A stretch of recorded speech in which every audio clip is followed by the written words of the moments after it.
Namaskaram Sadhguru. Comment encourager l'esprit du volontariat et en faire une culture chez un individu et dans la société?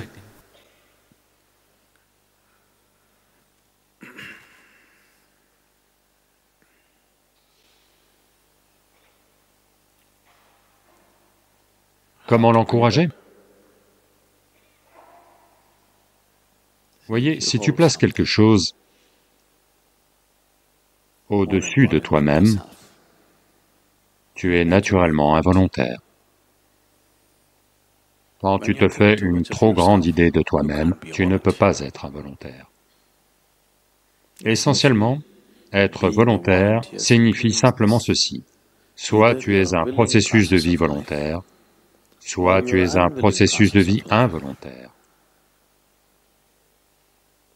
Donc, si tu veux devenir un bon volontaire,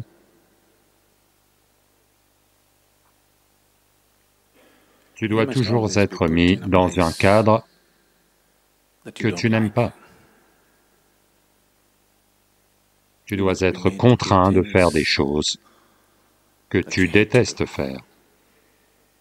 Tu dois être contraint de travailler avec des gens que tu ne supportes pas. Très important. Si tu te débarrasses de tes aversions, tu es involontaire. Voyez, nous sommes des... On n'a pas de goût et aversion, que des goûts. On aime tout. Quand on désire tout, de toute évidence, on aime tout, n'est-ce pas? Donc si tu aimes chaque aspect de la vie, tu es involontaire. Tu aimes ça, tu n'aimes pas ça, alors tu es un être humain qui lutte. Où que tu sois, tu vas lutter. Où que tu sois, tu vas manigancer quelque chose.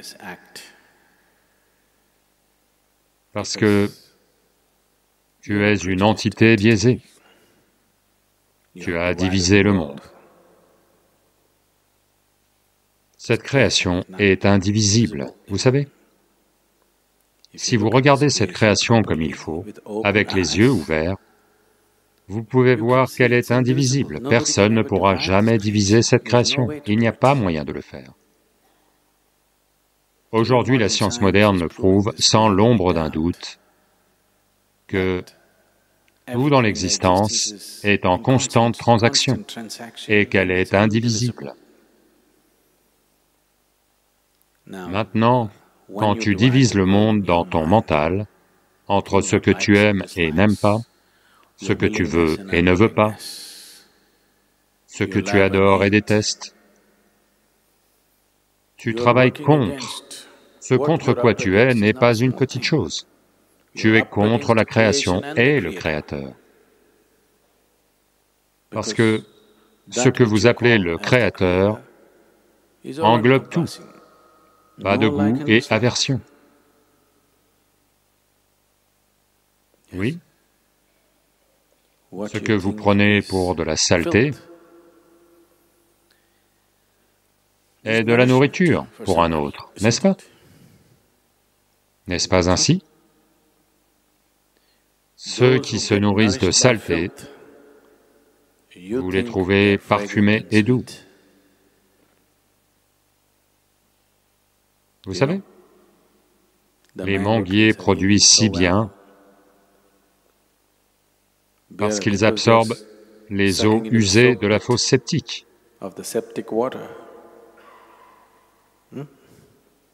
N'est-ce pas? C'est comme ça que les mangues sont si douces.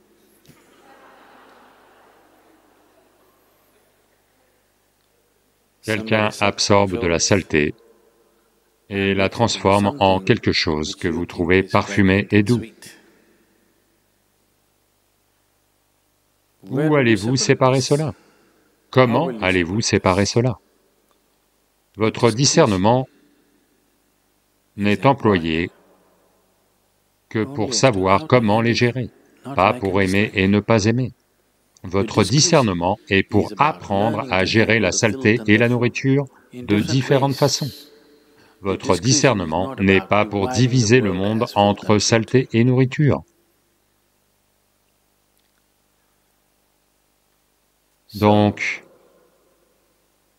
le processus du discernement dans votre intellect, qui aurait dû vous aider à gérer la vie de façon belle, malheureusement vous l'utilisez pour diviser le monde et souffrir.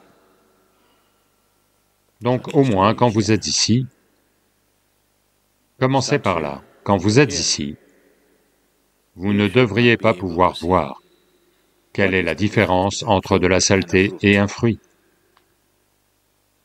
Je ne dis pas que vous allez manger la saleté. Non, votre discernement consiste juste à la gérer de différentes façons, mais il ne devrait y avoir ni attirance ni aversion dans tout cela. Vous n'avez pas à mettre de la saleté dans votre assiette pour la manger. Vous mettez le fruit dans votre assiette pour le manger, mais vous n'avez pas d'aversion envers la saleté. Ce que vous devez faire avec elle, vous le faites comme il faut. Une fois que vous créez de l'aversion et de l'attraction, vous avez divisé le monde. Dans cette division, il n'y a pas de volontariat. C'est-à-dire que vous n'êtes plus un processus de vie volontaire. Une fois que vous n'êtes plus partant, si vous faites quoi que ce soit contre votre gré, ça va devenir votre enfer.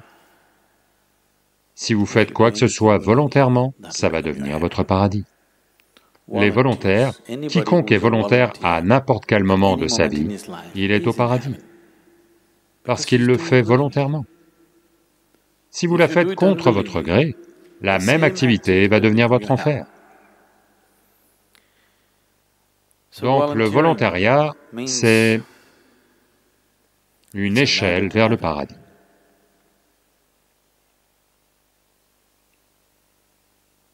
Non, une échelle est difficile à grimper. C'est une descente vers le paradis. Parce que tu as l'impression d'aller vers le bas. Mais en réalité, la vie devient de mieux en mieux dans ton expérience. Plus tu deviens volontaire, tout ce que tu fais devient merveilleux.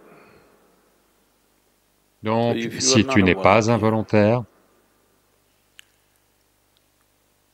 soit la vie va te faire souffrir, soit tu vas vivre dans la peur que la souffrance t'atteigne.